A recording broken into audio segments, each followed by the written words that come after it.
So in each of us, there is you could look at it more like the pantheon or a demiurge, and people who really push this are known for thousands of years. This male and female um, reversion, and then this ultimate form that proclaims itself as neither male nor female. So you could say that there are gods or demons that exist in each one of us, and that there have been plenty of people, personalities that have existed in order to manifest this trial, and that it's not something that for some people they want to act this out in a legal system, that most who follow their own beacon, who have an understanding that the existential is a lie, right? Well, how much of a lie is it, right? So if you're needing to go through a performance piece and to be seen, then in many respects, you might already be choosing one of these lower nature demiurge that continue on in existence and have such a success rate that it validates their existence. In other words, you have this faux quasi pseudo self that has been created, demiurge, or you could get into Ahriman in Zoroastrianism, and you could see the false NPC type players, the false personas, that story after story throughout antiquity is told time and time again, right? And you can revert back to a very male violent instinct, right? Only to realize that you are feeding a demiurge male component or male aspect of yourself. And it gets even more complex than this, is that there are those who, were and probably still are involved with things like the red rite rituals that Nathaniel Gillis speaks of in witch lore type literature, as to say that re-embodiment, jumping bodies, and thinking that you can somehow trick the geometrical constants and the constructs and the transfer of energy. Well, some people can actually get away with it, but they're always losing something, right? They don't remember their past selves, and they start to become more solidified in their need, their demoniac need to just survive, to go on. And then you can see how these despotic energies and these tyrannical, the resurgence of this energy could even come into being again when it's so false, right? But then you have the actual witches, other than the druids, or this sort of liminal place that reverts back to a witchcraft energy, which are these warlocks that follow the feminine, right? We're not talking about the divine feminine. We're talking about the fact that a Sophia is not choosing the midpoint where you are neither male nor female. You just are. This is where you make the statement that I am. But people will go through the process in this labyrinth as to sort of again, you picture this maze or this pantheon, right? That there's these reversions, like I'm gonna be male. You see women and men doing this, but they're only following a certain obstinate machismo that is on the surface accepted as a sort of informational energy expression. And then you see the feminine has a higher form where it's diplomacy, but really law, legality, policies, arbitrary procedure. So, in a sense, you really could take the Luciferian and the Ahrimanic aspects from Rudolf Steiner, right? And then this conceptualization that Jason Riza Giorgiani plays with and says, if my over arching duty is to prove that these two energies, right, the male and the female components, or the Ahrimanic or Luciferian energies, are in fact um, plagiarizing on me and trying to rule over me, trying to overtake me, trying to become me, right? That my final statement of I am I not adversary, right? So then you see the direction that Jason Rija Giorgiani goes in when he proclaims Prometheus, and then even more so gets into the aspects that are dark areas that Neil from Gnostic Informant learned full well when he was entertaining Amon Hillman, as to say, your higher tier status of what you're really looking for, what you're really searching for, is not academics. It's not going through this inspection process through historical events and archives as to pinpoint the total truth. You're not sleuthing to find that. What you've already come to a conclusion, and thereby you are misleading me in the process of our communications, that you bowed to this lesser agent or this lesser role long ago. And now you can preach the doctrine of I am, right?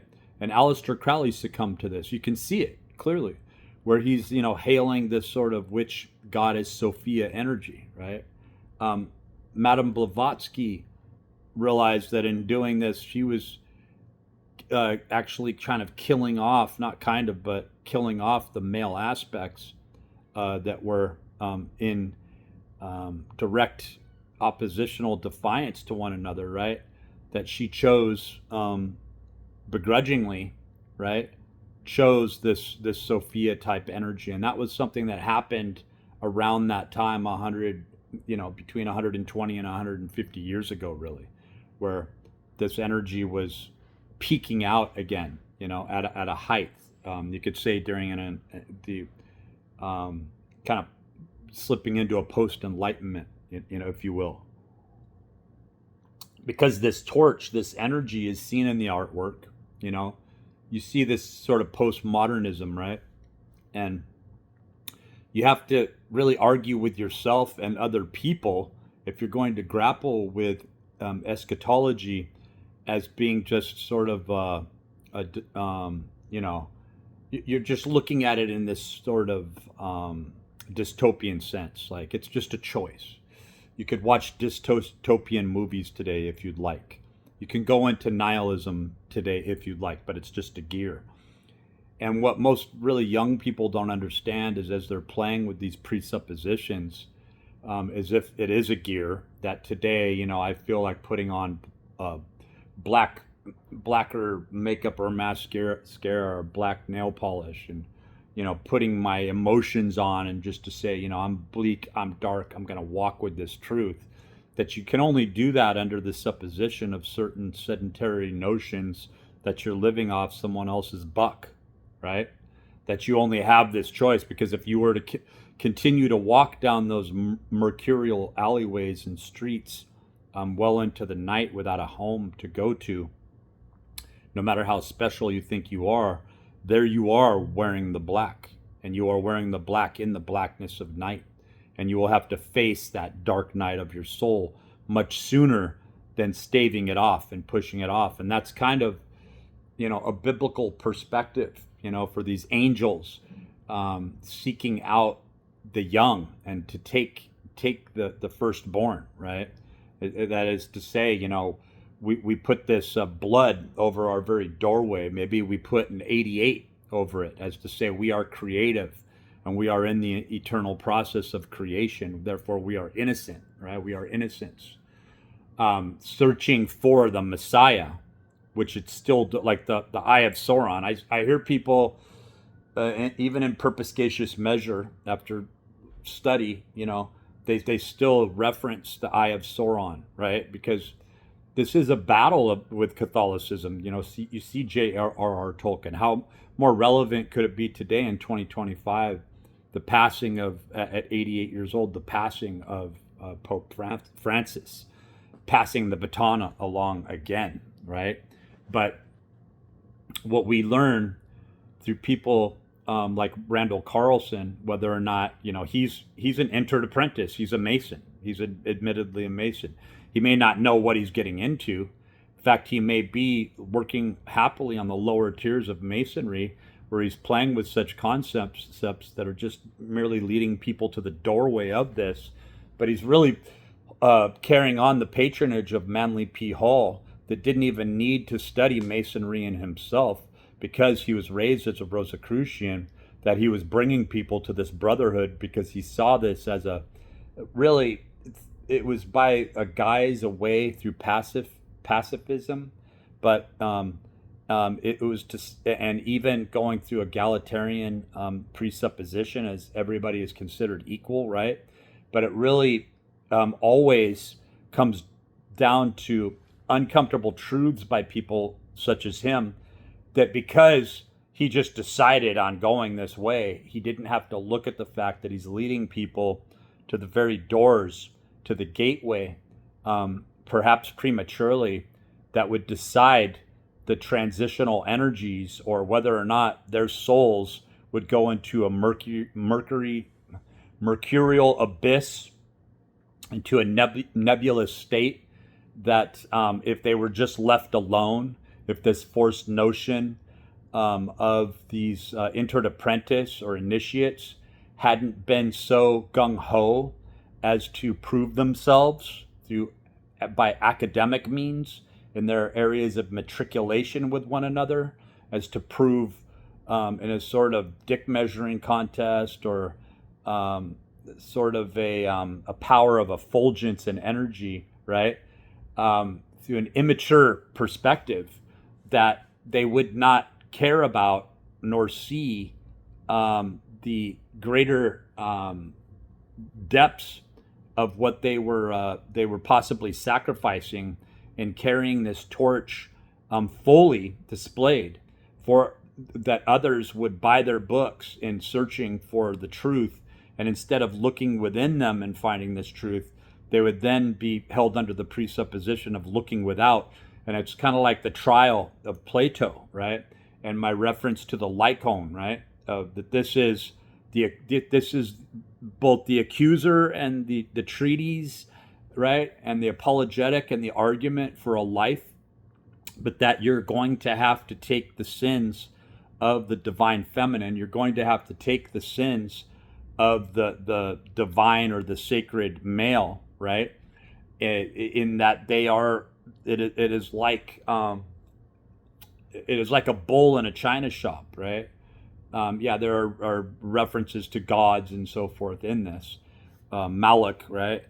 As to say, or Baal, right? Or as to say that no matter how much of this fine china in this china shop, this bull is going to destroy, that you were just, you placed your antiquities in the wrong place at the wrong time, and the inevitable would take place, rather than saying that maybe I should have been more balanced, more in equilibrium, more calm in my measure. So you have this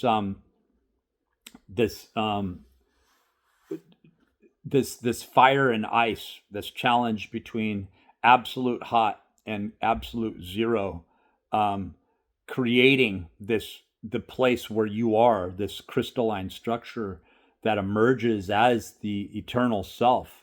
And these aren't just aphorisms, these aren't just stories. This becomes something where you have all the heat and the cold and the light and the transitions of darkness within you, that you are, when you make that statement of I am, there are many who are going to want to lead you down false pathways, like Amon Hillman, right? Is where you see these people who accepted the lesser role long ago and they were sucked into it. But since they're still alive, now they want to mislead and take other soul forces or soul energies because they're empty, because they haven't filled themselves up, right? They haven't gone to the fountain of youth. They haven't gone to the waters. They haven't replenished these. They're still staring at the shadows on Plato's cave and pretending that um, they can hide their heads under the proverbial blanket and remain a child forever, and that they'd rather see as to whether or not the forces that are battling this, you know, this timeline, this time signature, this Nietzschean flat time that we may slip into, that they want to be carried along and they are not wanting to go to the battlefield and take on those accusers, right? So we do this in a lot of different ways, but ultimately it's done in every single way. It has to be done on the physical, in the physical realm. It has to be done in the spiritual, and it has to be done in all those areas that could be presupposed as the materium or material matter manifesting into a sort of codified carbon-based structure that is held in a certain position and has a mimetic code signature that can then be, through this circuitous translation, be transferred again into the aether of informational potential and possibilities.